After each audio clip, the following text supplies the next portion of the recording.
From the beginning of recorded history, and for thousands upon thousands of years, cultures across the entire world all believed the earth was flat. Their various cosmologies and cosmogonies differed in slight ways, but their overall geographies and astronomies were incredibly consistent and in fact virtually identical.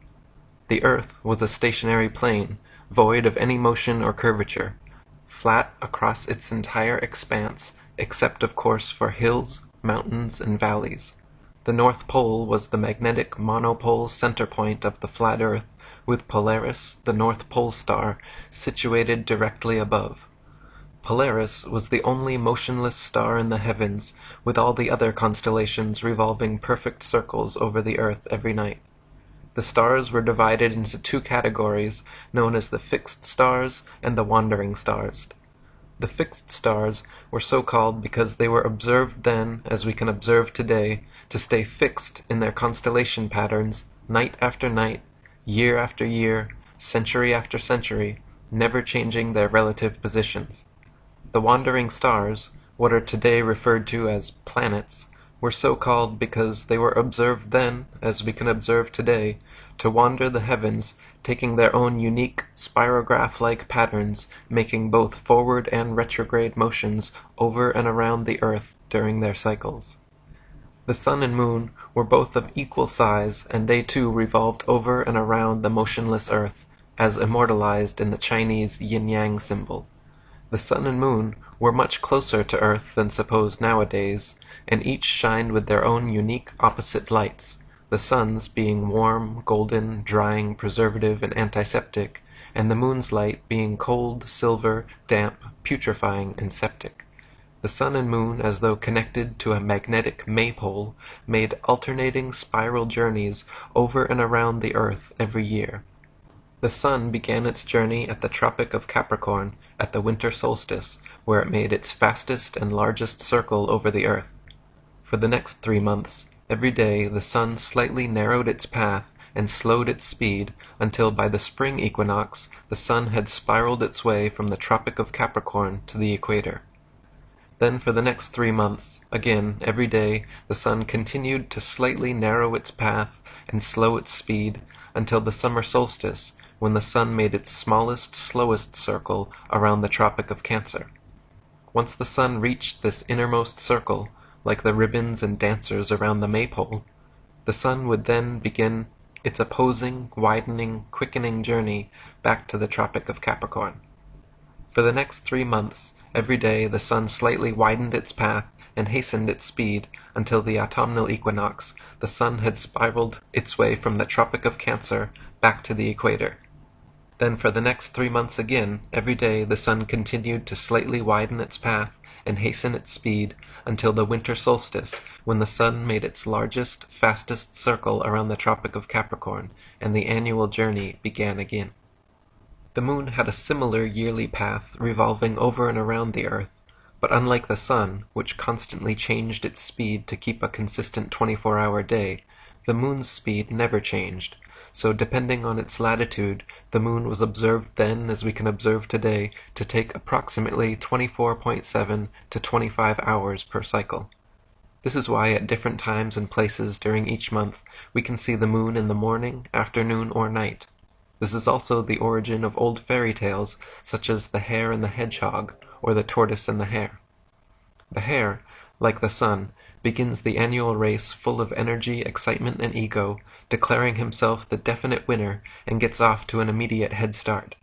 Meanwhile, equally confident in his seemingly lesser abilities, the humble, slow, and steady tortoise moon begins as well, allowing the hare to lead. As the race carries on, the cocky hare tires and slows down, or takes a nap, at which point the tortoise overtakes him. This is analogous to the moon reaching the Tropic of Cancer before the sun each year and beginning its return journey. When the hare reaches this halfway point of the race, he realizes his lackluster attitude has resulted in being overtaken by the slower tortoise, and begins to speed up again. Then, for the remainder of the race, the sun picks up speed day by day, gaining on the moon, but ultimately losing as the slow and steady tortoise reaches the finish line before the hare and wins. So for ancient man, Earth and Polaris were the two immovable center points of the universe, around which the sun, moon, and other stars all revolved in a dome-like shape. Some cultures believed in a literal, physical, solid dome or firmament to which the fixed stars were bound. Other cultures mythologized the axis mundi as the world tree with Polaris at the center and all the other constellations forming the branches. In these flat Earth depictions, the North Pole occupied the center point, and south was all straight lines extending outwards from there. East and west were not straight lines, as is assumed nowadays, but were in fact circles, just like all lines of latitude and the paths of the celestial bodies. The southern circumference of Earth was surrounded by a gigantic wall of ice 150 to 200 feet above sea level, holding the interconnected oceans in like a World Cup. Beyond the ice wall, some cultures claimed a firm barrier existed through which no human could penetrate. Other cultures believed there were entire worlds and other civilizations existing beyond the Antarctic ice. Currently, and for the past half-century, there has existed an international Antarctic treaty preventing all independent exploration of Antarctica. Pre-approved guided tours exist which take visitors to a few coastal regions of Antarctica, but no independent exploration of the continent is allowed.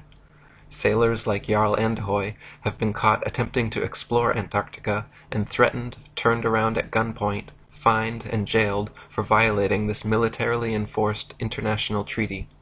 As a result, the public currently has no way to confirm or deny the seemingly fantastical claims of ancient man concerning what may or may not exist at the southernmost extremities of the Earth. We can, however, confirm that this 200-foot ice wall surrounding the southern circumference of the Earth most certainly exists. We can confirm that Polaris is indeed the only non-moving star in the sky. All the fixed stars indeed rotate perfect circles around Polaris while remaining stuck in their relative constellations night after night, year after year, century after century. The wandering stars, or planets, do indeed wander the heavens, taking their own unique spirograph-like paths when charted from a geocentric perspective. The sun and moon are indeed observably of equal size and revolve over and around us in daily cycles. Just as the ancients observed, the sun's annual path does indeed travel from the Tropic of Capricorn at the winter solstice, to the equator at spring equinox, to the Tropic of Cancer at the summer solstice, back to the equator at autumnal equinox, and finally back to the Tropic of Cancer at winter solstice. The sun's light is indeed warm, golden, drying, preservative, and antiseptic, while the moon's light is indeed cold, silver, damp, putrefying, and septic. A thermometer placed in the sun's light will always read warmer than a thermometer placed in the sun's shade, while a thermometer placed in the moon's light will always read cooler than a thermometer placed in the moon's shade. Plant and animal substances exposed to sunlight quickly dry, shrink, coagulate, and lose their tendency to decompose and putrefy, whereas plant and animal substances exposed to moonlight will quickly show symptoms of putrefaction and decay. Last but not least, just as the ancients espoused, the earth is observably motionless to all our senses, and the horizon remains perfectly flat as far as the eye can see. Not only does the horizon remain perfectly flat 360 degrees around the observer, but whether at sea level, the top of Mount Everest, 35,000 feet high in an airplane, or even at over 100,000 feet high, the highest any amateur hot air balloon has ever flown, the flat horizon actually rises to the eye level of the observer all the way up. On a globular Earth, no matter how large it is assumed to be, the horizon would remain where it was, and the rising observer would have to tilt his head downwards further and further the higher they rose to see the steadily falling horizon. Many people will be shocked to know that to this day every single scientific experiment ever devised to show the alleged motion of the earth has failed to do so, or, given evidence of the opposite, that the earth is indeed motionless, and every attempt ever made to measure the alleged curvature of the earth has failed to do so, or, given evidence of the opposite, that the earth is indeed flat. The first person in recorded history to ever claim that Earth was anything but the flat, motionless center of the universe was a Greek mathematician and philosopher named Pythagoras of Samos around 500 BC. Interestingly enough, Pythagoras has also been touted by Freemasonic historians such as Albert Mackey, James Anderson, William Hutchinson, and William Preston as being the very first Freemason. Presented more as a thought experiment than a complete cosmology, Pythagoras posited that if the Earth were a spherical globe turning on its vertical axis once per day while revolving annually around a stationary sun, that this model could also equally explain the cyclical motions of the heavenly bodies. This heliocentric model was taught to initiates at Pythagoras's Crotona school, but never became popular or had an influence outside of Greece for another 2,000 years. A century later, another Greek mathematician and philosopher named Plato also espoused a spherical Earth cosmology, except he claimed the Earth globe to be the motionless center of the universe, with the sun, moon, and stars revolving around. His most famous student, Aristotle, also wrote about this geocentric globe-Earth cosmology in his book On the Heavens, offering 3 main points of evidence for his theory. Firstly, Aristotle noted that when sailing away from an observer on shore, ships approaching the horizon disappeared from view hull before masthead, and he postulated that this occurrence was due to the curvature of the Earth. Aristotle argued that the hull disappeared first because beyond the horizon the globe Earth curved downwards, causing the hull and eventually the masthead and entire ship to drop below the curvature. Today, we can easily prove that Aristotle was incorrect in his assumption by using telescopes, binoculars, and zoom cameras. Once a ship has completely disappeared beyond the horizon, modern technology allows us to zoom in and bring the entire vessel, hull and all, back into full view. This proves that ships do not disappear hull first due to the alleged curvature of the Earth, and that the horizon line is in fact merely the vanishing point of perspective from a given observer's point of view, and not, as Aristotle supposed, the beginning of the Earth's curvature. The horizon is subjective, and varies in distance depending on the weather, the observer's height, and the strength of his eyesight or instruments. As noted previously, the horizon actually rises to the eye of the observer no matter how high he climbs, which also proves that the horizon line is not some objective point of curvature on a convex Earth, but rather the subjective vanishing point of perspective from a given observer's point of view. Aristotle's second point of evidence offered for his spherical Earth theory was the Earth's round shadow cast on the moon during lunar eclipses. To this day, heliocentrists still offer this argument as proof of a spherical Earth, claiming that during lunar eclipses, the Sun, Earth, and Moon align in a perfect 180-degree syzygy like 3 billiard balls, causing the Sun to cast the Earth's shadow onto the Moon. This clever but faulty assumption is rendered completely invalid, however, due to the fact that lunar eclipses have happened and continue to happen regularly when both the Sun and Moon are still visible together above the horizon. As early as the time of Pliny the Elder, there are records of eclipses happening while both the Sun and Moon were visible in the sky, and continue to be recorded by the Royal Astronomical Society today. Obviously, if the Sun and Moon are both observable simultaneously during an eclipse, then they are not aligned in a 180-degree syzygy, and it is therefore impossible that the Sun could be casting Earth's shadow on the Moon, and some other explanation must be sought. Another explanation, in fact, already existed in many cultures around the world, who posited that a third celestial body known as Rahu, or the Black Sun, also existed, equal in size to the Sun and Moon. This translucent dark body passed affront the Sun and Moon during solar and lunar eclipses, causing their lights to dim. Aristotle's final point of evidence offered for his spherical Earth theory was the appearance of Polaris and other stars to gradually decline overhead as an observer travels southwards. He argued that the gradual declination and eventual disappearance beyond the horizon of certain stars and constellations as one traveled southwards was evidence that the observer was traveling over a convex curved surface. Similar to the ships disappearing over the horizon argument, Aristotle posited that the horizon line was the literal curvature of his spherical Earth, and the stars which declined and disappeared beyond it became invisible because a mass of curved Earth existed between them and the observer. In actual fact, however, the gradual declination of objects in the sky towards the horizon is merely a product of the law of perspective on plane surfaces. As any art student of point perspective knows, the human eye views the world in a pyramidal shape, so that when looking down a long hallway, the floor appears to rise, the ceiling appears to sink, and the walls appear to narrow into a point at the center of the observer's view. Of course, the dimensions of the hallway remain constant for its entire length. The floor does not actually rise, the ceiling does not actually sink, nor do the walls actually close in, but to the human eye, everything is perceived this way.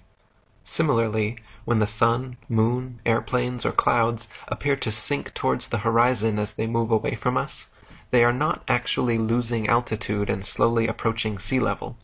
They are in fact maintaining the same altitude, except they are moving away from you, and so the law of perspective makes them appear to sink.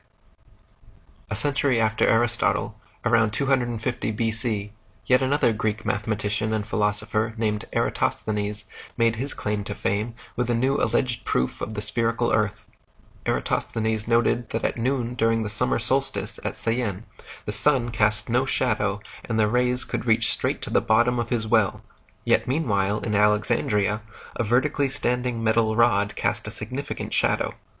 By factoring the length of the shadow with his assumed distance to the sun, Eratosthenes recorded a measurement of Earth's circumference close to what heliocentrist astronomers still use today.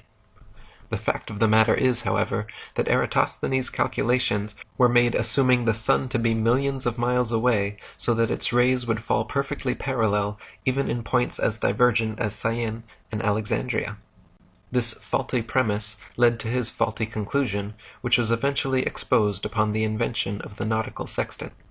Using sextants and plane trigonometry, by measuring the sun's angle at 2 points on Earth simultaneously and factoring their distance from each other, the Pythagorean theorem reveals both the height and dimensions of the sun.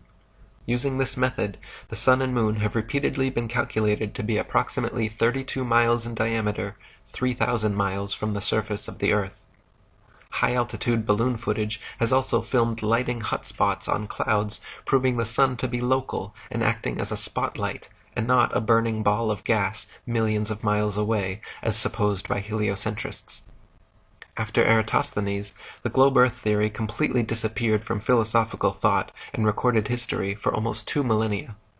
Geocentric flat Earth cosmologies continued to reign supreme, with even Eratosthenes himself, touted as the father of geography, depicting the Earth as flat in his famous 194 BC map of the world. Crates of Malice invented the first model globe Earth around this time as well, but it failed to have any effect on the world at large. Fast forward to 1522 AD, Portuguese explorer Ferdinand Magellan became the first person in known history to successfully sail around the world. This circumnavigation of Earth soon became and continues to be touted today as absolute proof of the spherical Earth theory. If Magellan was able to sail east to west around the entire world and return to his original starting point, surely the Earth cannot be flat and must be a globe, right? Wrong. Just as a compass can place its center point on a flat piece of paper, trace a circle either way around, and return to its original starting point, so can a ship or plane circumnavigate a flat Earth. The only kind of circumnavigation which could not happen on a flat Earth is north-southbound, which to this day has still never been done.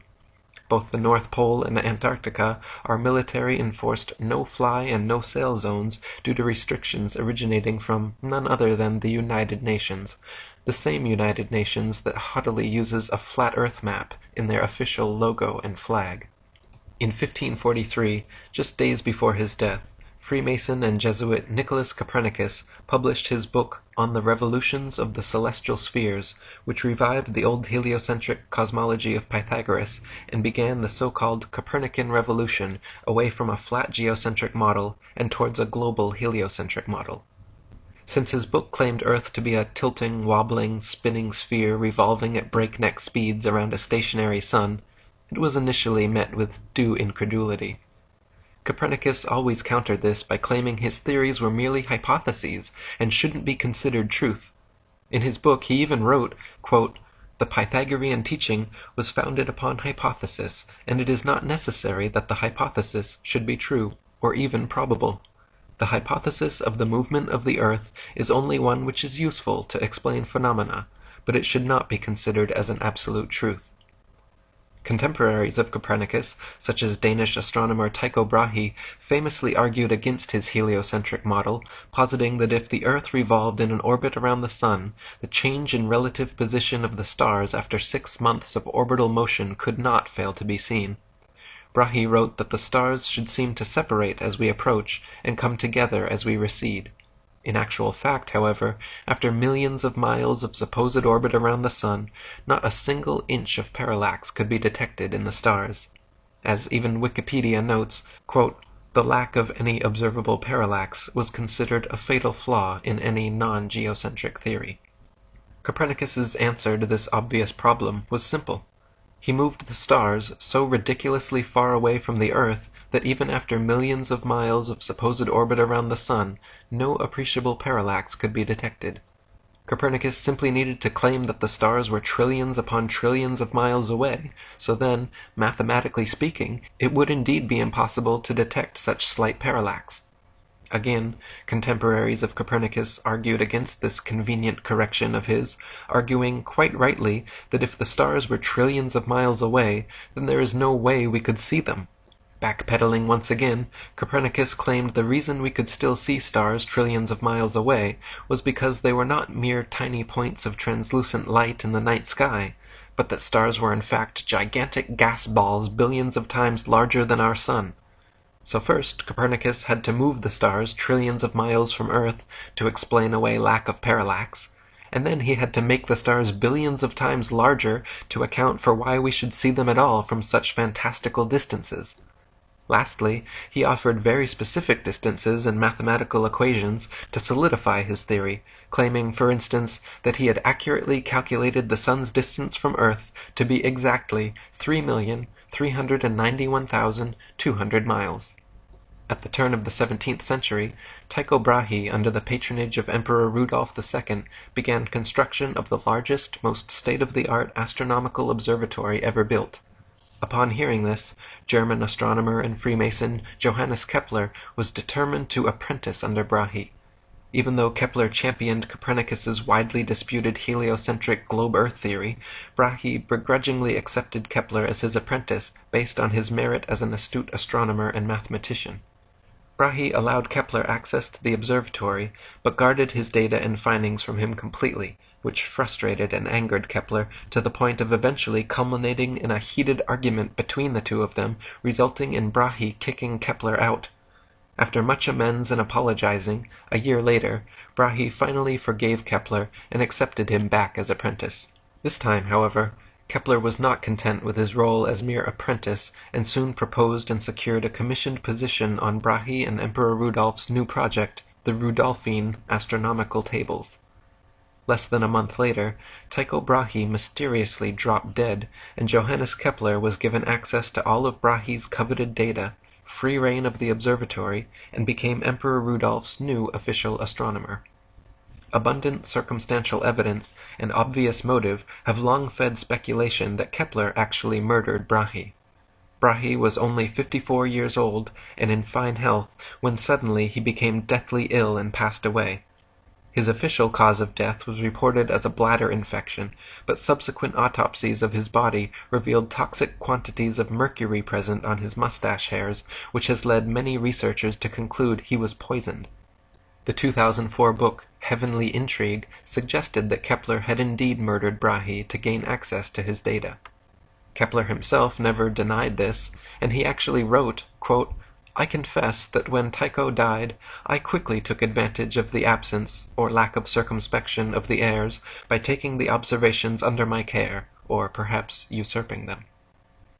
And so for the remainder of his life, Kepler worked at Brahe's observatory for Brahe's employer, using Brahe's data to further his Copernican theories, which Brahe had always criticized. He modified Copernicus's calculations of celestial motions, changing them from perfect circles to irregular ellipses, and even formulated a new updated distance of the Sun from Earth. While Copernicus had claimed positively the Sun to be 3,391,200 miles from Earth, Kepler assured the astronomical community that his new figure of 12,376,800 miles was the true distance.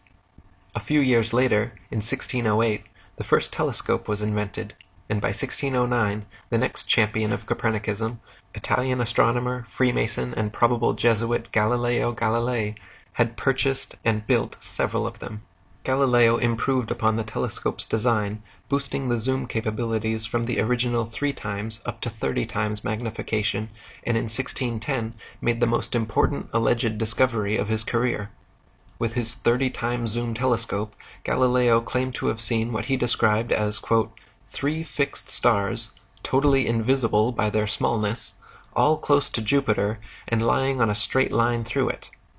After tracking these invisible stars for a while and noticing they appeared sometimes but not others, Galileo concluded that when he could not find them, they must be hiding behind Jupiter, and therefore they must not be invisible stars at all, but rather invisible moons orbiting Jupiter. His alleged discovery of moons orbiting Jupiter was then touted as proof of the Copernican system, claiming that Earth must be a planet like Jupiter since both have orbiting moons. To this day, NASA claims to have special telescopes which can, on occasion, see these moons of Jupiter, just as Galileo claimed in his day to see, on occasion, with his special telescopes. Nowadays, with modern telescopes and zoom technology, we can see the celestial bodies far closer and with far more clarity than Galileo could have ever hoped for. A 2016 Nikon P900 has 83 times optical zoom and 332 times digital capabilities, which put Galilean telescopes to shame. Yet, even with this level of magnification, Galileo's alleged invisible stars orbiting Jupiter are nowhere to be found. Galileo and his fellow Mason predecessors, acting more like true believers of their heliocentric faith than legitimate scientists, were constantly guilty of inventing elaborate theories to support their foregone conclusion. This was never more evident than when Galileo presented his theory on the cause of tides in 1616. Cardinal Bellarmine had written Galileo the year before, stating that, quote, the Copernican system could not be defended without a true physical demonstration that the sun does not circle the earth, but the earth circles the sun. Taking this to heart, Galileo hoped to show that the earth's tides were caused by the sloshing back and forth of water as a point on earth's surface sped up and slowed down due to earth's alleged rotation on axis and revolution around the sun. He argued that these hypothetical motions of his globular earth were the cause of tides, and therefore the tides themselves were proof of Earth's motion. Unfortunately for Galileo, his ideas were not accepted and easily proven wrong by his contemporaries, who rightly pointed out that if his theory were correct, there would only be one high tide per day. Not only this, but if tides were caused by Earth's alleged motion, all lakes, ponds, and other inland bodies of water should be similarly affected, yet they are not. The next champion of heliocentricism was English mathematician and astronomer, knighted Freemason and Royal Society President, Sir Isaac Newton. In 1687, Newton published his famous Principia Mathematica, which presented his idea of gravity to the world. The globe Earth theory had long faced criticism for being impractical due to the natural physics of spinning spherical objects, namely that anything placed on their surface should immediately fall or fly off. How could people, buildings, and the great oceans remain perfectly stuck to a ball Earth spinning faster than the speed of sound? The globe Earth theory needed a force that could keep everything in place somehow, a force strong enough to keep the oceans stuck to the Earth, but weak enough not to sink a sailboat. A force strong enough to drag the entire atmosphere along with Earth's breakneck speed, but weak enough to allow birds and bugs to travel freely and unabated in all directions. A force so strong it could make rain fall upwards and plants grow upside down, but yet so weak that it could not be detected by any contemporary methods. Newton's postulate of, quote, an invisible force able to act over vast distances led to him being heavily criticized for, quote, introducing occult agencies into the field of science. Previous to Newton's theory of universal gravitation, the natural laws of density and buoyancy already perfectly and adequately explained the world around us. For example, the reason a balloon filled with helium rises into the sky while a balloon filled with air drops to the ground is not because Newton's mystical pulling force has an aversion to helium, but rather simply because helium is lighter and less dense than the nitrogen, oxygen, and other elements which compose the air around it, so it floats up. And conversely, a balloon filled with your carbon dioxide exhalation is heavier and denser than the air around it, so it falls down to the ground. If you blow a dandelion seed out of your hands, a substance just barely heavier than the air, it will float away and slowly but eventually fall to the ground. If you drop an anvil from your hands, something much heavier than the air, it will quickly and directly fall straight to the ground. This is not because gravity prefers anvils to dandelion seeds, but rather because it is the natural physics of buoyancy for objects less dense than the medium surrounding them to rise, while objects denser than the medium surrounding them to sink. This is the reason raindrops fall down through the air, and air bubbles rise up through the water, because of their relative densities. It has nothing whatsoever to do with the mystical pulling force of spinning balls from Newton's imagination. Newton's theory allegedly began when, upon seeing an apple fall from a tree at Woolsthorpe, as though no one in the history of humanity up to that point had ever seen a falling object and wondered why it fell, he had a veritable scientific epiphany. The apple fell not because it was heavier and denser than the air around it, but rather because a force at the center of the spinning ball earth pulled it to the ground. Newton quickly got to work formulating his theory of universal gravitation, which he used to explain not only falling objects, but also orbiting celestial bodies. Newton claimed that the sun, moon, earth, planets, and stars' gravity caused them to all orbit around the most massive nearby bodies. So not only was gravity fickle and selective about which objects it caused to fall and which it allowed to rise, gravity was also able to perform different functions on different scales. At the human scale, gravity allegedly caused people, buildings, and oceans to stick to the Earth, while at the planetary scale, gravity allegedly caused moons to orbit around planets, and planets to orbit around stars. Unfortunately, Newton never addressed this, but the question remains, how and why would gravity cause both planets to orbit the sun and people to stick to the Earth? Gravity should either cause people to float around in suspended circular orbits around the Earth, or it should cause the Earth, Moon, and planets to all be pulled and crash into the Sun. The two effects are very different, yet the same cause is attributed to both. Furthermore, this magnetic-like attraction of massive objects gravity is purported to have can be found nowhere in the natural world. There is no example in nature of a massive sphere or any other shaped object which, by virtue of its mass alone, causes smaller objects to stick to or orbit around it. There is nothing on Earth massive enough that it can be shown to cause even a dust bunny to stick to or orbit around it. Try spinning a wet tennis ball or any other spherical object with smaller things placed on its surface, and you will find that everything falls or flies off, and nothing sticks to or orbits around it. To claim the existence of a physical law without a single practical evidential example is hearsay, not science. By now, however, you are likely beginning to see that these Freemasonic heliocentric priests are less interested in science and truth than they are in propagating contrived evidences for their foregone conclusions.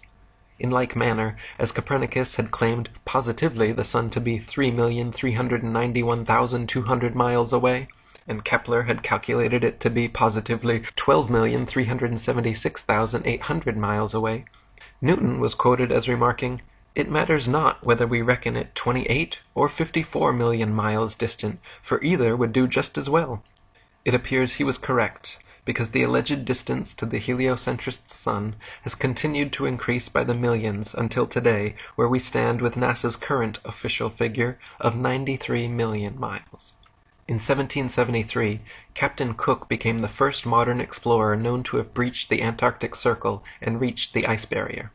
This expedition offered an exciting chance to find proof of either the flat or globe Earth models, because Captain Cook intended to sail completely around Antarctica looking for inlets through the ice wall. If the Earth was indeed a globe 25,000 miles in equatorial circumference, as the heliocentrists claimed, then a complete circumnavigation of Antarctica would be approximately 12,000 miles. And if the Earth was flat, with Antarctica surrounding the entire circumference, a complete circumnavigation of Antarctica would have to take over 50,000 miles. During 3 voyages lasting 3 years and 8 days, Captain Cook and his crew sailed a total of 60,000 miles along the Antarctic coastline, never once finding an inlet or path through or beyond the massive glacial wall.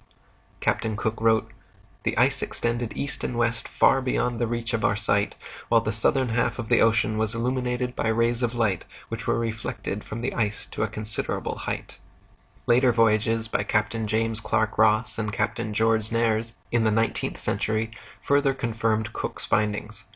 Ross's expedition spent 4 years and 5 months in heavily armored warships, failing to find an entry point beyond the southern glacial wall, and Nares spent over 3 years circumnavigating Antarctica, taking an admittedly indirect course, but clocking in nearly 69,000 miles total. If Antarctica truly was the tiny ice continent claimed by globe Earth proponents, all of these expeditions would have ended years sooner. In addition to this, many Antarctic explorers, including Captain James Clark Ross and Lieutenant Charles Wilkes, using globe Earth projection maps, wrote in their journals perplexed at how they routinely found themselves out of accordance with their charts, stating that they found themselves an average of 12 to 16 miles outside their reckoning every day. Later on, further south, increasing to as much as 29 miles per day. These huge discrepancies experienced by explorers the further south traveled are usually attributed to increasingly strong storms, winds, and currents, but if that were the case, they should have just as often found themselves ahead of their reckoning, which they never did. In 1783, the hot air balloon was invented, and for the first time in recorded history, people were able to float miles above the Earth's surface and see for themselves once and for all whether or not the Earth was flat or a globe. To many people's astonishment, as high as they rose, the horizon remained perfectly flat 360 degrees around them and rose to the level of their eyes all the way up. J. Glaisher wrote in his Travels in the Air that, quote, "On looking over the top of the car, the horizon appeared to be on level with the eye, and taking a grand view of the whole visible area beneath, I was struck with its great regularity. All was dwarfed to one plane. It seemed too flat." M. Victor Emmanuel, another hot air balloonist, wrote that, quote, "Instead of the earth declining from the view on either side, and the higher part being under the car as is popularly supposed, it was the exact opposite. The lowest part like a huge basin being immediately under the car, and the horizon on all sides rising to the level of the eye. As stated previously, this is only possible on a flat plane." It would be an entire century after Newton published his theories on gravitation before any scientific experiment was devised to attempt to prove its existence. In 1797, Henry Cavendish, the British scientist, Freemason, and wealthy grandson of the Duke of Devonshire, created an experiment which he claimed successfully proved the existence of gravity, measured its constant, and provided accurate figures for the exact masses of the Earth, Sun, Moon, and planets. How did Cavendish achieve this quantum leap for heliocentric pseudoscience? He fixed 2 large lead balls on opposite ends of a torsion balance and hung them from the roof of his shed. By watching and recording slight motions of the contraption via telescope through his shed window so his mass would not affect the reading, Cavendish claimed to have proven gravity. 2 small lead balls were hung near the large ones, and any motion observed towards one another was touted as being the influence of gravity. Now, the Cavendish experiment has been widely criticized by the scientific community because never in over 2 centuries since its creation has anyone been able to replicate it. Firstly, the balls simply do not always attract one another as they must for the so-called gravitational constant to be constant at all. Sometimes the torsion balance turns towards the balls, and sometimes away, as it is impossible not to give some slight tremulous motion when interacting with it. Henry even complained in his notes how often as he was performing the measurement, the contraption was still in oscillation. Secondly, since his calculated force of gravity was 10 to the 39th power weaker than the force of electromagnetism, from which all material objects are composed, there is no control for the experiment which can factor out and positively differentiate the alleged gravitational force from the known stronger electromagnetic force. In other words, the balls could simply be attracting each other through static electricity, a known force existing in all things, billions of times stronger than gravity, and impossible to control for the experiment. Even though no one could replicate Cavendish's findings, the experiment went down in history as a great success and is still taught as veritable proof of universal gravitation in science textbooks today. Half a century later, in 1851, a French scientist named Léon Foucault performed a similar experiment to Cavendish, but this time hanging a single ball from the ceiling, swinging it, and claiming all lateral motion observed to be proof that the Earth was turning beneath the pendulum. Since Foucault's original demonstration, these pendulums have regularly been swinging at museums and exhibition halls worldwide, purporting to provide everlasting perpetual proof of the heliocentric spinning ball Earth theory. The truth is, however, unbeknownst to most of the duped public, that Foucault's pendulum is a failed experiment which proves nothing but how easy it is for pseudoscience to deceive the malleable masses. To begin with, Foucault's pendulums do not uniformly swing in any one direction. Sometimes they rotate clockwise, and sometimes counterclockwise. Sometimes they fail to rotate, and sometimes they rotate far too much. Just like the Cavendish experiment, scientists who have attempted to replicate Foucault's findings have conceded time and again that, quote, it was difficult to avoid giving the pendulum some slight lateral bias at starting. In truth, the behavior of the pendulum actually depends on 1. The initial force beginning its swing, and 2. The ball and socket joint used, which most readily facilitates circular motion over any other. The supposed rotation of the Earth is completely inconsequential and irrelevant to the pendulum's swing. If the alleged constant rotation of the Earth affected pendulums in any way, then there should be no need to manually start pendulums in motion. If the Earth's diurnal rotation caused the 360-degree uniform diurnal rotation of pendulums, then there should not exist a stationary pendulum anywhere on Earth. Also in the mid-19th century, another Frenchman named Gaspard Gustave Coriolis performed several experiments showing the effect of kinetic energy on rotating systems, which have ever since become mythologized as proof of the heliocentric theory. His Coriolis effect is often said to cause sinks and toilet bowls in the northern hemisphere to drain spinning in one direction, while in the southern hemisphere causing them to spin the opposite way, thus providing proof of the spinning ball Earth. Once again, however, just like Foucault's swinging pendulums and Cavendish's hanging balls, sinks and toilets in northern and southern hemispheres do not consistently spin in any one direction. Sinks and toilets in the very same household are often found to spin opposite directions, depending entirely upon the shape of the basin and the angle of the water's entry, not the supposed rotation of the Earth. The Coriolis effect is also said to affect bullet trajectories and weather patterns as well, supposedly causing most storms in the northern hemisphere to rotate counterclockwise, and most storms in the southern hemisphere to rotate clockwise, to cause bullets from long-range guns to tend towards the right of the target in the northern hemisphere, and to the left in the southern hemisphere. Again, however, the same problems remain. Not every bullet and not every storm consistently displays the behavior, and therefore cannot reasonably be used as proof of anything. In the late 19th century, mostly thanks to the experiments, books, and lectures of an English inventor and author named Dr. Samuel Rowbotham, a flat Earth renaissance began sweeping the world. Rowbotham's findings, beginning with his 1864 book, Earth Not a Globe, an experimental inquiry into the true figure of the Earth, proving it a plane without axial or orbital motion and the only material world in the universe, caused quite a stir in the scientific community, and thanks to 3 decades of his effort, the shape of the Earth became a hot topic of debate around the turn of the 19th century. Dr. Rowbotham conducted several experiments using telescopes, spirit levels, and theodolites, special precision instruments used for measuring angles in horizontal or vertical planes. By positioning them at equal heights aimed at each other successively, he proved over and over the Earth to be perfectly flat for miles, without a single inch of curvature. In his most famous series of experiments, Rowbotham traveled to Cambridge, England, where there is a 20-mile canal called the Old Bedford, which passes in a straight line through the fenlands, known as the Bedford Level. The water has no interruption from locks or water gates of any kind, and remains stationary, making it perfectly suitable for determining whether any amount of convexity or curvature actually exists. If we were living on a ball Earth, every pond, lake, marsh, canal, and other large body of standing water, each part would have to comprise a slight arc or semicircle curving downwards from the central summit. If the ball Earth were truly 25,000 miles in circumference, as claimed by heliocentrists, then spherical trigonometry dictates the surface of all standing water must curve downwards an easily measurable 8 inches per mile, multiplied by the square of the distance. This means along a 6-mile channel of standing water, the Earth would have to curve 16 feet 8 inches downwards from one end to the other, and or dip 6 feet on either end from the central peak, depending where the measurement is taken. Rowbotham tested first by standing in the water holding a telescope 8 inches above the surface, while his partner rowed away from him in a small boat with a 5-foot-tall flag attached.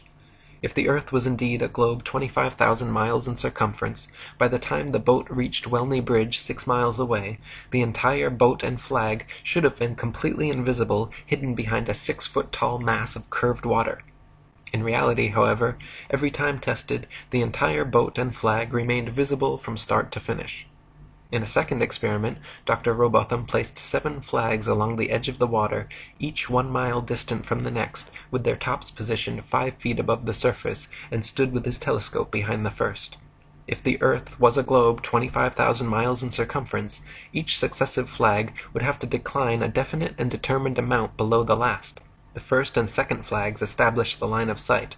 Then the third should fall 8 inches below the second, the fourth flag 32 inches below, the fifth 6 feet, the sixth 10 feet 8 inches, and the seventh flag should be a clear 16 feet 8 inches below the line of sight. Even if the Earth was a globe of 100,000 miles, an amount of easily measurable curvature should and would still be evident in this experiment. But the reality is, not a single inch of curvature was detected, and the flags all lined up perfectly as consistent with a flat plane. In 1870, one of Rowbotham's supporters, an English scientist of the Royal Academy named John Hampden, offered a public wager of £500 to anyone who thought they could prove the Earth spherical by repeating the Bedford level experiment. Alfred Russel Wallace, a fellow English scientist, ardent evolutionist, and personal friend of Charles Darwin, accepted Hampden's wager, and the two met with referees to decide the matter at the Bedford level. The original plan was to repeat Rowbotham's flag experiment, but after hours of attempting to align them one on each mile marker, upon looking through the telescope, quote, they could not even judge which was which, let alone decide whether the line of sight along them was flat or curved. Heated debate ensued, an angry quarrel followed, and the experiment descended into a farce. They called it a day, but a week later reconvened, this time Wallace setting new parameters for the experiment, which had never been tested or approved by Rowbotham or Hampden. Wallace hung a large calico sheet from the old Bedford Bridge, with a thick black line painted across its center, and positioned his telescope 6 miles south at Welney Bridge at the same elevation. Then, halfway between these 2 points, Wallace placed a long red pole topped with a marker disc designed to fall in line with the black painted marker and telescope. All of these he placed at a masonically significant 13 feet 3 inches above the water. Wallace's plan was to view the marker disc and black line through the telescope, and if the middle marker appeared below the line of sight, this would be taken as proof of the water's flat surface, and if the middle marker appeared above the line of sight, it would be taken as proof of Earth's curvature. Hampden immediately took issue with this new method of allegedly determining curvature, but begrudgingly accepted to continue. When viewed through the telescope, the center marker fell a tiny bit below the telescope crosshair, and the far marker on the bridge fell a tiny bit below that. This result was not expected by either party, but Wallace quickly claimed it proof that the Earth was curving downwards, while Hampden claimed the results to be in accordance with the law of perspective over flat surfaces. This time an even more heated debate ensued, until Wallace refused to speak another word with Hampden, gave him the silent treatment, and even had the police escort Hampden from his hotel room before leaving town the following day. The referees for the wager decided in favor of Wallace, and the money was given to him. In response, Hampden immediately published a 16-page pamphlet denouncing Wallace as a liar and cheat, called Is Water Level or Convex After All? The Bedford Canal Swindle Detected and Exposed. Another fellow English author and flat-earther, William Carpenter, also present during the experiment, wrote his equally scathing 30-page review of the swindle entitled Water Not Convex, the Earth Not a Globe, demonstrated by Alfred Russel Wallace on the 5th of March, 1870.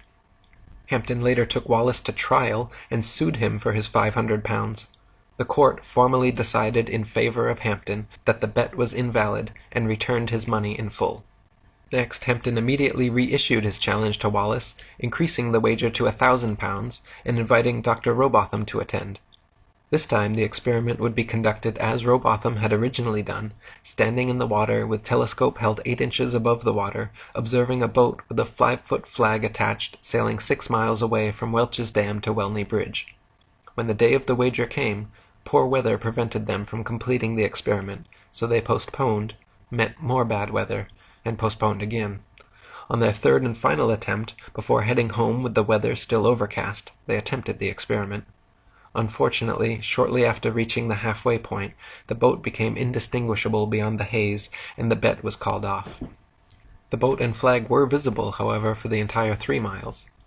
In 2015, a group of flat earthers once again repeated Rowbotham's experiment at the Bedford level, with similar results. They detected no curvature and saw the boat beyond the halfway marker, but became obscured by poor weather before reaching the full 6 miles. In 1871, after getting massive amounts of pressure from the public to address these claims from flat Earth proponents, Royal Astronomical Society President George Airy devised an experiment which he hoped would once and for all prove Earth's axial motion and forever silence the rabble-rousing flat earthers.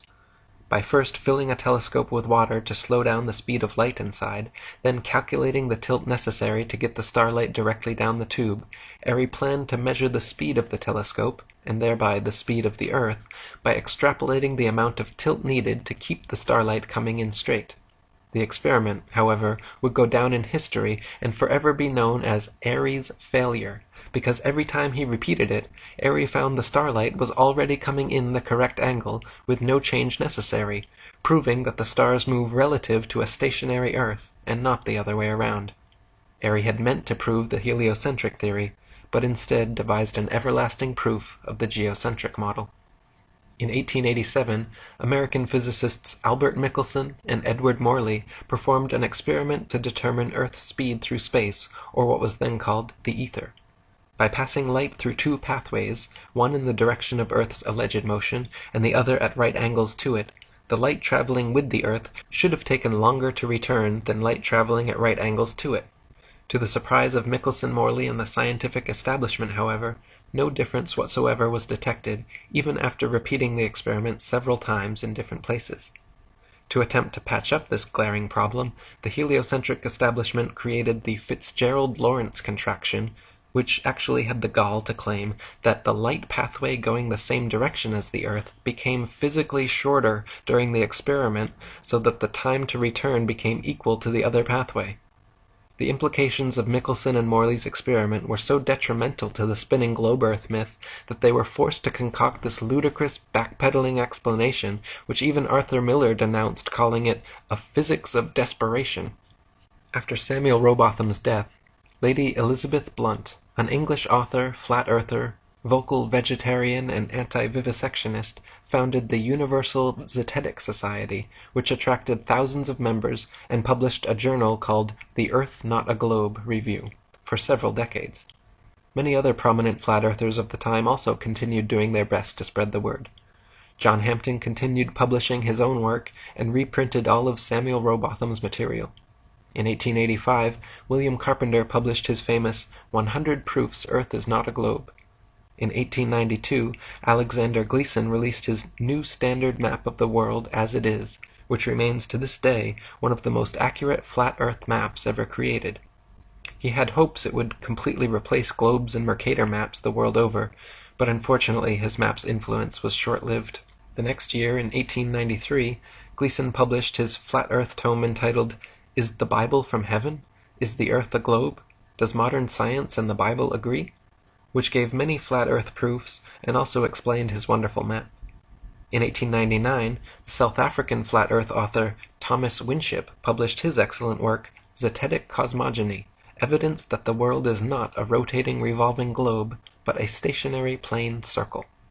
1903 marked the beginning of airplane travel, which, had it been invented in Copernicus's era, would have destroyed his spinning ball Earth fantasy long before takeoff.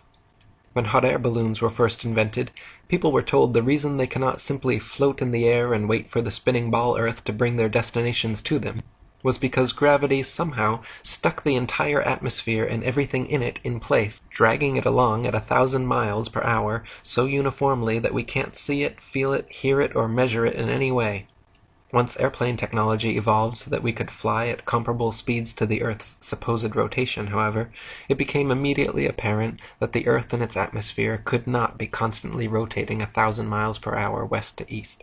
Simply put, if the Earth were constantly spinning eastward 1,000 miles per hour, then airplane flight durations going eastwards versus westwards would be significantly different.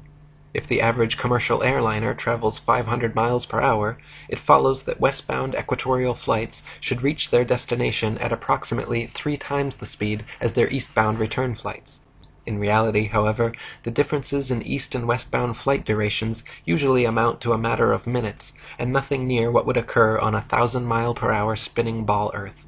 For example, flights eastward with the alleged spin of the ball Earth from Tokyo to LA take an average of 10.5 hours. Therefore, the return flights westwards against the alleged spin should take an average of 5.25 hours, but in actual fact take an average of 11.5 hours. Also of note, if Earth were a globe, there are several flights in the southern hemisphere which would have the quickest, straightest path over the Antarctic continent, such as Santiago, Chile to Sydney, Australia. Instead of taking the shortest, quickest route in a straight line over Antarctica, all such flights detour all manner of directions away from Antarctica instead, claiming the temperature's too cold for airplane travel. Considering the fact that there are plenty of flights to, from, and over Antarctica, and NASA claims to have technology keeping them in conditions far colder and far hotter than any experienced on Earth, such an excuse is clearly just an excuse, and these flights aren't made because they are impossible. If the Earth was a ball and Antarctica was too cold to fly over, the only logical way to fly from Sydney to Santiago would be a straight shot over the Pacific, staying in the southern hemisphere the entire way. Refueling could be done in New Zealand or other southern hemisphere destinations along the way if absolutely necessary. In actual fact, however, Santiago to Sydney flights go into the northern hemisphere, making stopovers at LAX and other North American airports before continuing back down to the southern hemisphere. Such ridiculously wayward detours make no sense on the globe, but make perfect sense and form nearly straight lines when shown on a flat Earth map. On a ball Earth, Johannesburg, South Africa to Perth, Australia should be a straight shot over the Indian Ocean, with convenient refueling possibilities on Mauritius or Madagascar. In actual practice, however, most Johannesburg to Perth flights curiously stop over either in Dubai, Hong Kong, or Malaysia, all of which make no sense on the ball, but are completely understandable when mapped on a flat Earth. A casual study of other South Hemisphere flight paths and stopover points will prove to even the most staunch skeptic the clear illegitimacy of globe map projections. Building on Michelson and Morley's experiment, in 1913, French physicist Georges Sagnac again proved the existence of the ether and the stillness of Earth by using a beam splitter to send light in opposite directions around a path, recombining them, then observing their interference fringes, first while stationary and then while rotating the entire experiment table 2 revolutions per second. The changes in interference patterns between the moving and non-moving trials proved that the light, and therefore the Earth, was stationary. In 1914, William Westfield wrote his geocentric classic, Does the Earth Rotate? No! And when Gerard Hickson's masterpiece, Kings Dethroned, A History of the Evolution of Astronomy from the Time of the Roman Empire up to the Present Day, was published in 1922, the heliocentric theory of the universe was on its last legs. In 1925, the Michelson-Gale experiment again vouched for a stationary Earth, and it was clear to the establishment that they needed something big to bring public opinion back their way. In 1916, a Jewish physicist named Albert Einstein had published his General Theory of Relativity, a brilliant revision of heliocentrism which, in one philosophical swoop, abolished the ether from scientific study, replacing it with a form of relativism which allowed for heliocentrism and geocentrism to hold equal merit. If there was no absolute etheric medium within which all things exist, then hypothetically one could postulate complete relativism with regard to the movement of 2 objects, such as the Earth and Sun. In one philosophical leap, with no scientific evidence to support it, Einstein and the heliocentric establishment were thus able to sweep Airy's failure, Michelson, Morley, Sagnac, and Gale all conveniently under the carpet and pretend they didn't exist, simply by claiming that all motion in the universe was relative. By the late 1920s, Einstein and his theories had been pushed so vehemently, the heliocentric theory began making a comeback, and Einstein was being touted as a genius and one of the greatest minds in history. Far from it, even he himself admitted when asked, "What is it like to be the smartest man alive?" responded by saying, "I don't know, you'll have to ask Nikola Tesla," a true genius who in no way supported Einstein's relativity or the heliocentric theory. Einstein was even caught lying when he originally claimed to have never even heard of the Michelson-Morley experiment, but later admitted that he had indeed created special relativity with the intent of abolishing the ether and nullifying the Michelson-Morley result. By the 1930s, an eccentric Christian flat-earther named Wilbur Glenn Voliva was attracting widespread publicity around the world thanks to his American lecture tours and daily radio broadcasts from his personal station, which could be heard all the way to Australia. Voliva famously founded and built Zion City in Illinois, a town of 6,500 people, all of whom were Christian flat-earthers. Zion City even had its own schools and churches which taught flat-earth cosmology. In the spirit of Robotham and Hampton, throughout his life, Voliva offered an open-ended wager of $5,000 to anyone who thought they could disprove the flat Earth. Until his death in 1942, there were no takers. After the Second World War, Operation Paperclip brought hundreds of top German rocket scientists and physicists into the United States, and beginning in the late 50s employed them in NASA, the National Aeronautics and Space Administration. Meanwhile, the Russian space program was also forming, and a so-called space race between America and Russia ensued. The geostationary communications satellite was first imagined in a 1945 proposal by Freemason science fiction writer Arthur C. Clarke, and supposedly became science fact just over a decade later. In 1957, Russia allegedly launched the first satellite named Sputnik into low Earth orbit, followed in 1958 by America's Explorer 1. Nowadays, there are supposedly upwards of 20,000 such satellites constantly orbiting the Earth. They are allegedly floating around in the thermosphere, where temperatures are claimed to be upwards of 4,530 degrees Fahrenheit. The metals used in satellites, however, such as aluminum, gold, and titanium, have melting points of 1,221, 1,948, and 3,034 degrees respectively, all far lower than they could possibly handle. People even claim to see satellites with their naked eyes, but this is ridiculous considering they are smaller than a bus and allegedly 100+ miles away. It is impossible to see anything so small that far away. Even using telescopes, no one claims to discern the shape of satellites, but rather describes seeing passing moving lights, which could easily be any number of things, from airplanes to drones to shooting stars or other unidentified flying objects.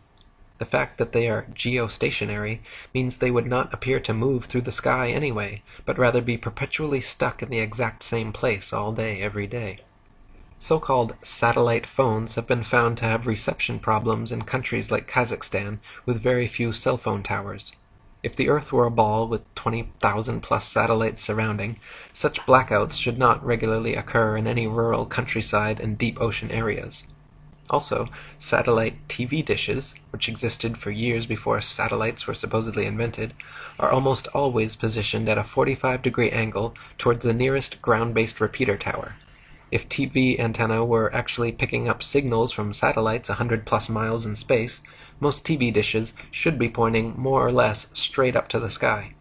The fact that satellite dishes are never pointing straight up and almost always positioned at a 45-degree angle proves they are picking up ground-based tower signals. Before satellites, radio, television, and navigation systems like LORAN and Decca were already well established and worked fine using only ground-based technologies. Nowadays, huge fiber optic cables connect the internet across oceans, gigantic cell towers triangulate GPS signals, and ionospheric propagation allows radio waves to be bounced all without the aid of the science fiction bestseller known as satellites. Also in the late 50s, a sign maker from Dover, England named Samuel Shenton, in the spirit of Robotham and Lady Blunt's Zetetic Society, created IFERS, the International Flat Earth Research Society, and began giving lectures on television, in newspapers, to youth clubs and schools about our flat, motionless Earth. Shenton discovered the writings of the late 19th century flat Earth authors mentioned previously and made it his mission to spread the Zetetic message as far and wide as he could. With NASA's supposed satellite launches happening, people constantly questioned Shenton about satellites proving the globe Earth, to which he would always reply, "Does sailing around the Isle of Wight prove it is spherical?" When NASA claimed to have put the first man in space, Shenton said from the beginning that it was all photo and video trickery. When John Glenn supposedly orbited the world in 1963, Shenton even sent him a free IFERS membership, with a personal message saying, "Okay, wise guy." Shenton knew that John Glenn, two-time U.S. Senator and one of NASA's first astronauts, was a lying Freemason, just like his heliocentric forefathers from Pythagoras to Copernicus, Kepler to Cavendish, along with most all of NASA's astronauts. Buzz Aldrin Jr. is an admitted ring-wearing, hand-sign-flashing 33rd-degree Mason from Montclair Lodge No. 144 in New Jersey. Edgar Mitchell is an Order of Demolay Mason at Aresta Lodge No. 29 in New Mexico. James Irwin was a Tejon Lodge No. 104 member in Colorado Springs. Don Eisel was a member of the Luther B. Turner Lodge No. 732 in Ohio. Gordon Cooper was a Master Mason in Carbondale Lodge No. 82 in Colorado. Virgil Grissom was a Master Mason from Mitchell Lodge No. 228 in Indiana. Walter Shira Jr. was a 33rd-degree Mason at Canaveral Lodge No. 339 in Florida. Thomas Stafford is a Mason at Western Star Lodge No. 138 in Oklahoma. Paul Weitz is from Lawrence Lodge No. 708 in Pennsylvania. C. Fred Kleinknecht, the head of NASA during the Apollo program, shortly thereafter became Sovereign Grand Commander of the Council of the 33rd Degree of the ancient and accepted Scottish Rite of Freemasonry of the Southern Jurisdiction. NASA astronauts Neil Armstrong, Alan Shepard, William Pogue, Vance Brand, and Anthony England all had fathers who were Freemasons as well. The amount of astronauts known to be Freemasons or from Freemasonic families is astonishing. It is likely that more astronauts and people of key importance in NASA are affiliated with the Brotherhood as well, but not so open about their membership. For there to be this many Masons, members of the world's largest and oldest secret society, involved with the promotion and propagation of this globalist heliocentric doctrine from its outset to modern times, should raise some serious suspicion. Before the first Apollo missions ever even cleared the launch pad, 11 NASA astronauts died in highly suspicious accidents. Gus Grissom, Roger Chaffee, and Ed White were all cremated together in an Apollo capsule fire during a completely unnecessary and dangerous test where they were strapped down and locked into a 100% oxygen chamber which incinerated the three of them to death in seconds. 7 other astronauts, Ted Freeman, Charles Bassett, Elliot C., Russell Rogers, Clifton Williams, Michael Adams, and Robert Lawrence, died in 6 separate airplane crashes, and Ed Gibbons in a car crash. 8 of these deaths were in 1967 alone. So many astronauts coincidentally dying under such circumstances is highly unlikely, and lends credence to the idea that these were intentional hits by the Masons trying to find the right people to sell their hoax. One of the most outspoken of the fallen astronauts was Gus Grissom. By 1967, Grissom had become increasingly irritated and vocally negative about NASA's chances of ever landing a man on the moon. He stated the odds were pretty slim, and famously hung a lemon on the Apollo capsule after it repeatedly failed safety testing procedures. Grissom threatened to go public with his complaints about the LEM, and even told his wife Betty, quote, "If there ever is a serious accident in the space program, it's likely to be me." Right after his murder, government agents raided Grissom's house before anyone had been informed about the fire or his death. They removed all his personal papers and his diary, never to be returned. From 1969 to 1972, the Freemasons at NASA claimed to have landed 6 of their Apollo missions on the moon. With this ingenious deception, a bit of rocket technology, a bunch of lying Freemasons, and photographs taken through a round window, with this one psyop, NASA managed to convince nearly everyone on Earth that they live on a spinning ball. However, in the documentary A Funny Thing Happened on the Way to the Moon, you can watch official leaked NASA footage showing Apollo 11 astronauts Buzz Aldrin, Neil Armstrong, and Michael Collins for almost an hour using transparencies and camera tricks to fake shots of around Earth. They communicate over audio with control in Houston about how to accurately stage the shot, and someone keeps prompting them on how to effectively manipulate the camera to achieve the desired effect. First they blacked out all the windows, except for a downward-facing circular one, which they aimed the camera towards from several feet away. This created the illusion of a ball-shaped Earth surrounded by the blackness of space, when in fact it was simply a round window in their dark cabin. Neil Armstrong claimed at this point to be 130,000 miles from Earth, halfway to the moon, but when camera tricks were finished, the viewer could see for themselves the astronauts were not more than a couple dozen miles above the Earth's surface in a high-altitude plane. These images showing a globular world soon became the Freemasons' most valuable tool in altering public perception about the shape of the Earth. Since the original so-called blue marble image, NASA has provided the public with many more pictures and videos showing a globe Earth, touting veritable photographic proof that Pythagoras' 2,500-year-old theory was finally validated. When seen with a skeptical eye, however, professional photoanalysts have dissected several NASA images of the ball Earth and found undeniable proof of computer editing. For example, images of the Earth allegedly taken from the moon have proven to be copied and pasted in, as evidenced by rectangular cuts found in the black background around the Earth by adjusting brightness and contrast levels. If they were truly on the moon and Earth was truly a ball, there would be no need to fake such pictures.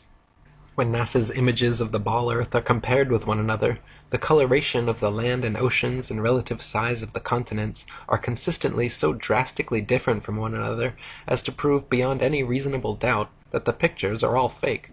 NASA has many alleged photographs of the ball Earth which show several exact copy-and-pasted duplicate cloud patterns. Cheeky graphics artists have even placed things like faces, dragons, and the word sex into cloud patterns over various ball Earth pictures. One recent Pluto picture clearly has a picture of Disney's Pluto the dog layered into the background.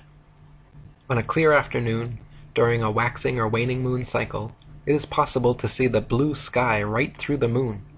For centuries, stars and planets have often been seen and recorded, even by the Royal Astronomical Society, to have been seen through the moon. If the moon is translucent enough to see objects through it, it cannot be the solid, spherical planetoid claimed by NASA and modern astronomers. Samuel Shenton, president of IFERS, was quoted before the Apollo supposed moon landing, stating that, "Stars have been seen through the moon. The astronauts had better be ready to come right back, because there isn't anything much to land on." Besides Shenton, many of the first people to unequivocally call out the NASA moon landings as being a staged hoax were professional photographers.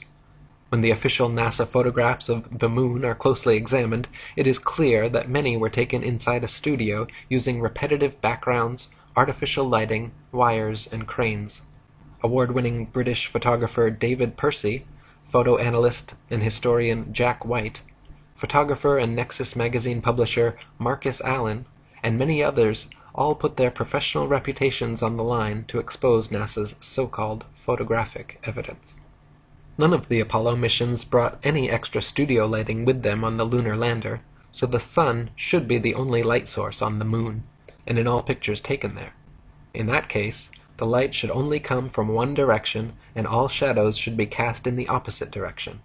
However, in dozens of official NASA photos, there are shadows being cast in up to 3 directions simultaneously, often at up to 90-degree angles, which can only be the result of multiple light sources not present on the moon.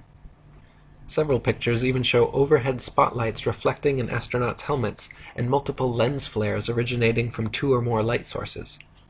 Analyzing several images from the 6 missions shows repeated background features, the exact same hills, dunes, and craters, being used over and over again in supposedly different places on the moon, as well as visible foreground and backdrop lines indicative of a studio set. In images from Apollo 11, Buzz Aldrin can be seen wearing different color gloves and different length boots in pictures that were supposedly taken within minutes of each other. If Buzz was really in the vacuum of space in a pressurized spacesuit, he certainly would not have had the time or reason to depressurize and repressurize his suit just to make such fashion adjustments. Some pictures show the lunar rover with no tracks anywhere around it. Others show rover tracks all over the foreground while it is yet to be unpacked and unloaded. A couple pictures even show what appear to be sneakers and a lady's heel tracks on the moon, in addition to the astronauts' boot prints. Another glaring mistake is that none of NASA's images or videos show stars in the background as they should, just complete blackness, likely because exact star maps as they should appear from the moon would be nearly impossible to fake. The testimony of different astronauts on different missions, in their autobiographies and interviews, just muddies the water even more, some of them bragging about the, quote, astonishingly brilliant light of the stars, and others saying they, quote, don't remember seeing a single star while on the moon. Such inconsistencies, and the fact that none of NASA's moon pictures feature stars or planets in their appropriate positions, should raise a red flag that these astronauts were not on the moon. Many pictures of the sun on the moon are clearly spotlights and not the sun.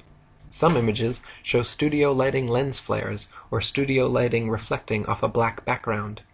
One image clearly shows a shadow on the ceiling of space as the lunar lander lifts off. Many images show shadows of reticule crosshairs suspended in air over a print underneath, proving them to be doctored and not originals as claimed. Images of the lunar lander supposedly on the moon shows a pathetic 1969 attempt at creating high-tech futuristic-looking equipment using what appears to be construction paper, gold foil, scotch tape, and metal shower rods. The idea that the piece of junk shown in these official NASA photographs flew to the moon and back is so ludicrous it's laughable. Close-ups of the lunar lander footpads show them without a speck of dust on them and without a burn print under its 10,000-pound thrusters, like it was just gently set down in place. NASA scientists in their own documents were worried about the LEM falling into its own massive burn radius, yet there it sits with no burn print and spotless clean pads. Even the astronauts' boot prints made deep impressions on the moon dust, yet the lander's 10,000-pound thrusters left not a trace, no blast hole, and no dust on the pads. When the video evidence is examined, even more anomalies are found. In certain frames, light pings can be seen reflecting off overhead stage wires attached to astronauts' backpacks.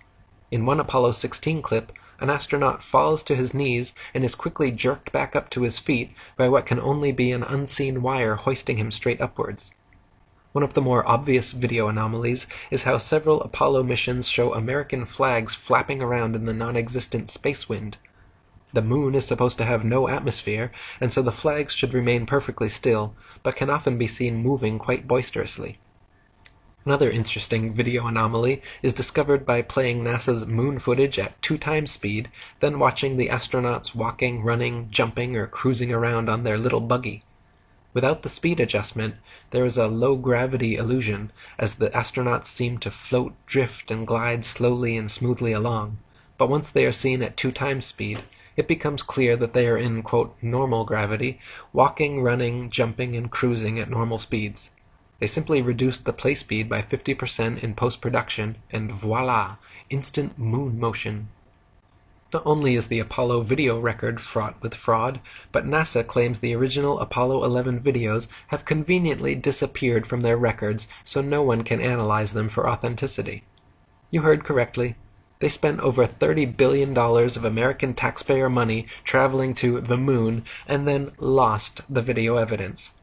Those blurry, ghostly black-and-white images shown on TV were purposely lousy because NASA insisted at the time that all TV networks must broadcast directly from a big-screen display in their operations room, a mandate which all the major networks accepted, and so what the public saw was just a video of a poorly magnified video, and now it is impossible to watch the original. Not only have the Apollo 11 originals disappeared, but NASA claims to have lost all original audio tapes from the Apollo missions, and that their contractors have lost all prints and plans for the lunar rover, LEM lander, and Apollo ship engines. It even recently came out that when curators at Amsterdam's Rijksmuseum investigated their moon rock, personally given to them by Armstrong and Aldrin in 1969, they found that it was actually just a worthless piece of petrified wood from Earth. In 1970, Freemason and philosophy professor at St. Thomas's University Leo Ferrari created the Flat Earth Society of Canada, which he soon shortened to simply the Flat Earth Society. Unlike Samuel Shenton's International Flat Earth Research Society in every way, Leo Ferrari's Flat Earth Society treated the entire subject as a deadpan joke, making a mockery of it, and even creating several intentionally false flat Earth arguments. For example, Leo Ferrari would always bring a pumpkin-sized rock with him during interviews and lectures, claiming he brought the stone back from the edge of our flat Earth. He would say, with a huge smirk on his face, how his boat had fallen over the edge, but he was luckily saved by hanging onto this rock. Clearly, treating our flat earth in this tongue-in-cheek way discouraged people from taking the matter seriously, and creating this fake flat earth society was the Freemasons' way of mitigating Shenton's Eifer's genuine threat to their global deception. In 1971, Samuel Shenton passed away, and the American former airplane mechanic Charles K. Johnson took his place as president of Eifer's.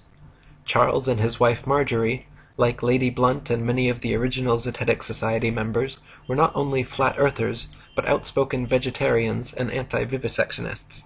Charles and Marjorie maintained a periodical called The Flat Earth News for many years, where they printed articles about NASA's lies, geocentricity, flat earth, and vegetarianism.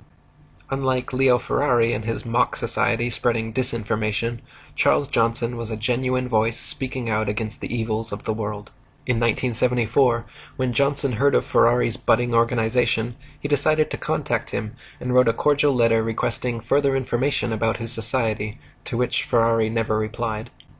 2 years later, Johnson wrote another polite letter saying how he was delighted by the prospect of a like-minded campaigner, and said how it was a very happy day when he learned of Ferrari's society. Quote, "I feel sure at the core we cannot be too far apart in aims," Johnson wrote. "I do try to practice what I preach, to think and seek and search out reasonable ideas and concepts." He closed saying that he could hardly wait to hear from Ferrari and hoped very much he would please reply. After 6 months without a response, Johnson wrote one more time explaining again his sole purpose to enlarge his view and getting and holding on to the facts, which would benefit himself and in time the rest of the world. He requested a reply and a copy of Ferrari's FES magazine. In conclusion, Johnson signed, "Thanks from the bottom of my heart," in advance, but warned that if Ferrari insisted on ignoring him once again, quote, "I will then know for sure that you are some kind of enemy of the flat earth work." Eventually Ferrari did reply this time, but not with a message or magazine as requested. He simply enclosed an FES paid application form. Johnson investigated Ferrari's organization further and found that he was using, quote, "the flat earth idea as a gimmick to entertain and promote the atheistic society." From then on, Johnson worked hard to expand his Eifers, and constantly for the rest of his life exposed Ferrari's FES, calling him a false prophet, guilty of muddying the waters of truth. Near the end of his life, tragically, Johnson's house burned down, along with all the flat earth materials he and Shenton had collected over their lifetimes. Until his dying day, Johnson claimed the fire to be the result of arson by a NASA agent he had seen snooping around. Apparently finished with their moon landing propaganda, starting in 1976, NASA began faking Mars landings instead.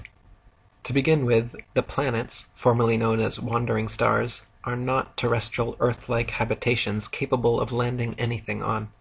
The sun, moon, and stars are all simply luminaries, celestial lights relatively close to Earth, and not something tangibly solid that humans could ever walk on.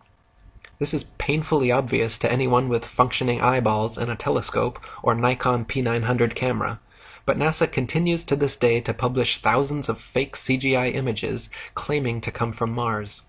Even assuming Mars was an actual spherical desert planet as NASA claims, it is impossible for them to have safely landed the probes based on their own trials and statistics. They say the surface pressure on Mars is only 0.3% the surface pressure on Earth, and equivalent to the pressure at about 23 miles above the Earth. There is not enough air matter at that pressure, however, to provide any lift for opening up the parachutes NASA uses to land its Mars probes.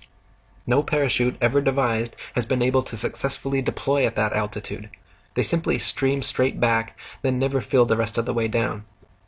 Joe Kittinger's record highest, fastest, and longest parachute dive from the Earth's upper atmosphere had him free-falling from only 19 miles high for 15 minutes at 767 miles per hour, and his drogue chute proved useless and offered no deceleration. Yet NASA would have us believe, for example, that Phoenix's parachute managed to somehow slow it down from 12,738 miles per hour to 123 miles per hour in just 2.86 minutes before its final landing.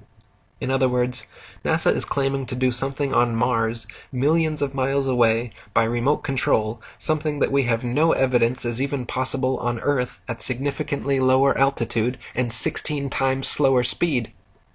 To this day, NASA continues to fake Mars landings, and more government space agencies around the world, including Russia, China, Japan, France, India, and others, are following the same Freemasonic model of fleecing their populations of taxpayer money to fund programs that provide the public nothing but propaganda.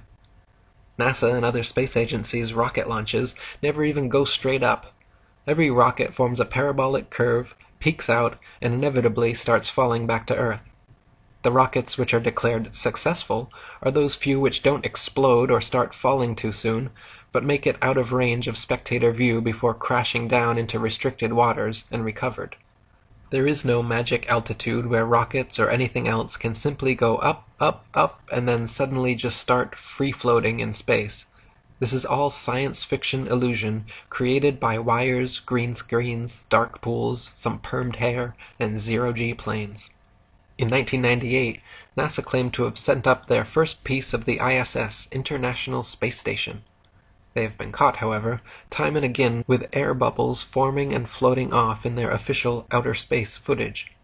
Astronauts have also been caught using scuba space gear, kicking their legs to move, and astronaut Luca Parmitano even almost drowned when water started filling up his helmet while allegedly on a spacewalk. It is admitted that astronauts train for their spacewalks in underwater training facilities like NASA's Neutral Buoyancy Lab, but what is obvious from their space bubbles and other blunders is that all official spacewalk footage is also fake and filmed underwater.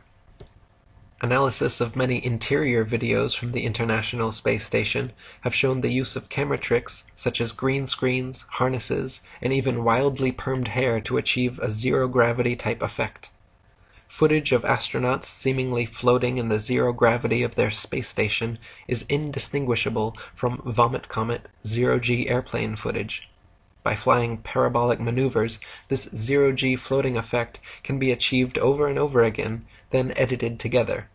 For longer uncut shots, NASA has been caught using simple wires and green screens. In 2001, Charles K. Johnson died, and having lost all his flat Earth material and correspondence in his house fire, the IFERS was officially finished. Leo Ferrari's farcical Flat Earth Society, on the other hand, continued operation as usual, making a mockery of the Flat Earth subject. In 2004, the reins of FES presidency were handed over to Daniel Shenton, of no relation to genuine Flat Earther Samuel Shenton, who, true to Ferrari's example, maintains the Flat Earth Society website to this day, where they purport such fantastical, purposeful disinformation as the flat Earth disk constantly rising upwards forever through the universe to account for gravity. Their sole purpose, as Charles Johnson correctly stated, is clearly to poison the well and muddy the waters of truth. In 2008, teacher and author Eric Dubay, that's me, began a website and published a book titled The Atlantean Conspiracy, which exposed, among many other things, Freemasonry, the fake moon landings, geocentricity, and even featured a quote from IFERS president Charles K. Johnson. At the time, I had already read Samuel Rowbotham and William Carpenter's old 19th century Flat Earth books, and though personally still on the fence regarding the shape of the Earth, I was confident they were correct about the location, or geocentricity, of Earth, so I wrote about it. In 2009, after watching Alex Jones interview and praise several NASA astronauts on his show, I wrote an article and sent a message to him and his producers about the moon landing hoax, and included a link to Samuel Rowbotham's Flat Earth book for them to read. Alex even mentioned this on air the next day, and called me a flat earther who thinks he's covering up some Atlantean conspiracy, the title of my book and website. The Earth being flat, that's clearly ridiculous, though I've actually been contacted by some flat earthers saying I'm covering up the fact that it's some Atlantean conspiracy. For the next several years, I continued writing books and articles about various conspiracies and worked on building a huge social media presence. by making multiple accounts, adding as many friends and followers as possible, joining and posting to as many groups and pages as possible. Over the course of a few years, I began building up very large followings on Facebook, Google+, LinkedIn, Twitter, StumbleUpon, Pinterest, Sue, and many other sites. To give you an example of their efficacy, you can see here my main Google+ account with over 135 million views, and my secondary one with over 87 million. In mid-2011, a professional artist, comedian, and Hollywood actor named Math Powerland, claiming to also be an ex-NASA whistleblower, created the NASA channel on YouTube. He made a few decent videos exposing NASA image fakery, but his channel certainly did not contain many flat earth proofs or evidence, and there are more videos of him ranting about Axe deodorant, hookers on Tinder, his championship sexual prowess, and other irrelevant topics than there are actually exposing the flat earth. For example, see his recent video entitled The History of the Flat Earth, the same name and comparable length as the video you are watching now, but contains almost no content relating to history or the flat earth, just him venting his various political frustrations. In short, anyone visiting his channel would not become a flat earther, and would more likely be turned off from the subject due to his manic ranting style and lack of factual content. In November of 2014, after years of researching and writing, I released my book The Flat Earth Conspiracy, the first pro-flat earth book written in nearly 50 years. I simultaneously released a flat earth conspiracy documentary on YouTube, began giving radio interviews, and published several influential articles on the subject. Within a very short space of time, the flat earth keyword saw a 600% rise in activity, and Google search results jumped from a few thousand to over 21 million. Soon after this, just as Johnson had experienced with Ferrari, I noticed a wave of disingenuous so-called flat earthers flooding into the movement with the obvious intent to muddy the waters. For example, when I began writing my book, The Flat Earth Conspiracy, I came across Paul Michael Bales on Facebook, a recent flat earth convert who had been collecting a library of old original flat earth books and letters. Hoping to find some good reference material, I messaged him asking for recommended titles, and he told me a few choice books to read. The full extent of our interaction consisted of a short Facebook conversation, yet curiously after my book was published and the flat earth movement started growing, Paul began stating publicly that he was the Morpheus to my Neo, and that he taught me everything I know about the flat earth. He even made the ludicrous claim that my book was plagiarized from old Facebook posts of his. Matt Boylan, aka Math Powerland, also jumped in and had the gall to say that, quote, my entire book was plagiarized from his information, which is equally laughable, considering he and his information are only mentioned in 2 paragraphs of my 252-page book. Needless to say, both of their claims are baseless and go to show how desperate they are to receive credit where it is not due. You can also see from this Google Analytics chart that the flat earth keyword had not made any significant change in 2011 since the launch of Matt's YouTube channel, nor in late 2012, early 2013 when Paul claims to have gotten his start. The moment when the flat earth tides shifted and the exponential growth of the movement began was clearly around and after November 2014, the exact month when I exploded all of my flat earth research onto the internet. In November 2014, I published the first pro-flat earth book written in 50 years, The Flat Earth Conspiracy.